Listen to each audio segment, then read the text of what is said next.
I remember it like it was yesterday. Justin Fuente was the young up-and-coming head coach of the Virginia Tech Hokies, and they were set to play West Virginia to open up the 2017 season, and they had a new freshman quarterback starting that was supposed to be the next big thing. Tom Brady even called this dude to give him a pep talk before his first career start, and he ended up balling out in that game, and they won. So who is this guy, you may be asking? You may not remember him too well, but at one point, Josh Jackson was supposed to be the next big thing for the Hokies and the future of Virginia Tech football. He started out really well, had a great freshman year, and looked like a young star, but then it all fell apart, he transferred, and he's really not been heard from again.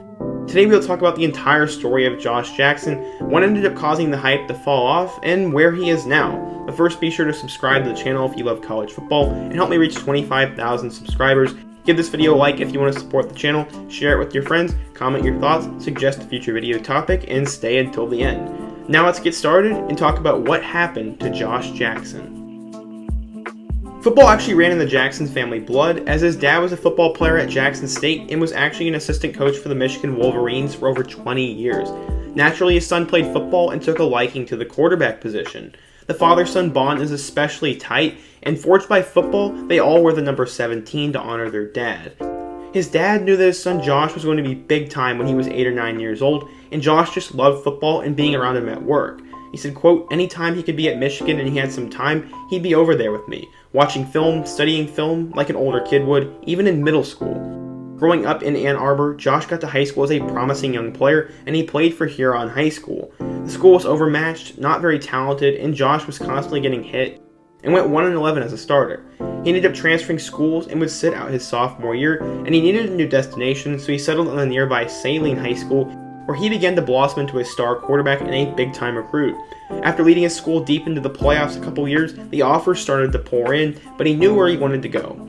In the summer before his senior year, he committed to Virginia Tech, in part because of his close relationship with offensive coordinator Scott Loeffler, a former Michigan quarterbacks coach who he had known since he was a child. That commitment seemed up in the air though when Frank Beamer announced his retirement, and Loeffler was about to leave Virginia Tech, and even Penn State made a late push, but new coach Justin Fuente made Jackson a priority.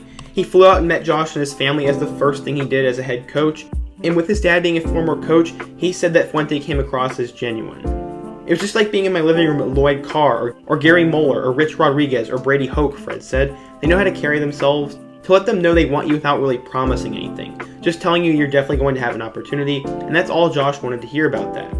He stayed a Hokie after offers from Northwestern Michigan and West Virginia, and according to 24/7 Sports, he was a high 3-star recruit, number 12 dual-threat quarterback, and the 426th best player in the class of 2016, and he was a 4-star recruit by ESPN.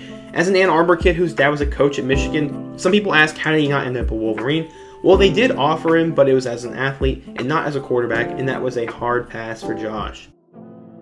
Going into his Virginia Tech career, he was going to redshirt as Gerard Evans was the starter and wound up leading the Hokies to a 10-4 record, and Fuente was the ACC Coach of the Year.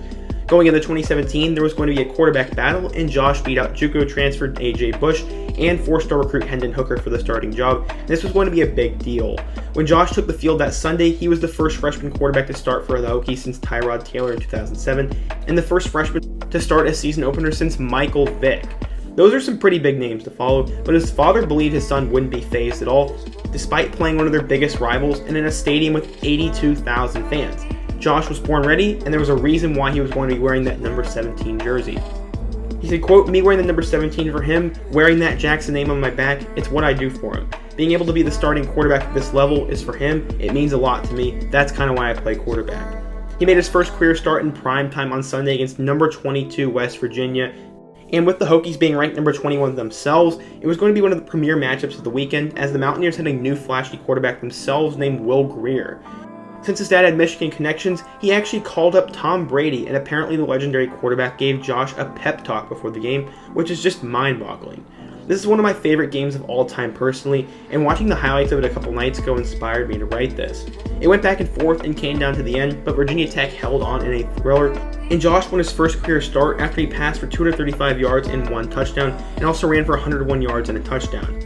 The hype was unreal, and he played well the next 3 games, leading them to blowout wins, including a 5-touchdown performance against East Carolina, and they moved up all the way to number 12 in the nation for their matchup with number 2 Clemson. This was a huge stage as College game day came to town, but the Hokies would lose by 14 after Josh threw 2 picks and only 1 touchdown. He didn't play awful, but you had to be at another level to beat a team like Clemson. He bounced back with 3 straight wins before a game that would end up deciding the ACC division, and they would play the 2017 Cinderella Miami Hurricanes team. Sadly, he did not play well in their loss to Miami and had his worst game of the season against Georgia Tech the following week. They beat Pitt and Virginia to finish the year at 9-3, and they were selected to play in the Camping World Bowl, where he threw for over 300 yards and he lost to Oklahoma State. His freshman year was not without growing pains, but he played extremely well for the most part and showed so much flash after he passed for 2,991 yards and 20 touchdowns, with another 324 yards and 6 touchdowns on the ground. But this was sort of the end of the hype. He was a starter in 2018 and helped them knock off number 19 Florida State, but in week 3 he hurt his tibia and the Hokies wound up losing at home to Old Dominion.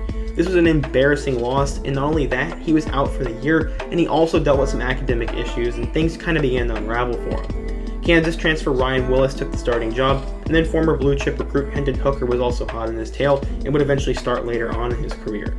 Going into 2019, he felt extremely disrespected as he was told he'd need to re-win the starting job, and he said it felt extremely unfair, and he also worried about the team culture, so he ended up transferring to Maryland under first-year head coach Mike Locksley for the 2019 season as a grad transfer, and he would have the opportunity to start. He beat out Tyrell Pigrome and actually started out firing on all cylinders, as he threw for 7 touchdowns in his first 2 games against Howard and number 21 Syracuse, and the Terps got ranked themselves. Then they lost at home to Temple and got killed by Penn State, but then he got injured against Rutgers, and he was never the same as he started only 10 games on the year and threw for 1,274 yards and 12 touchdowns, and his ankle injury was pretty gruesome.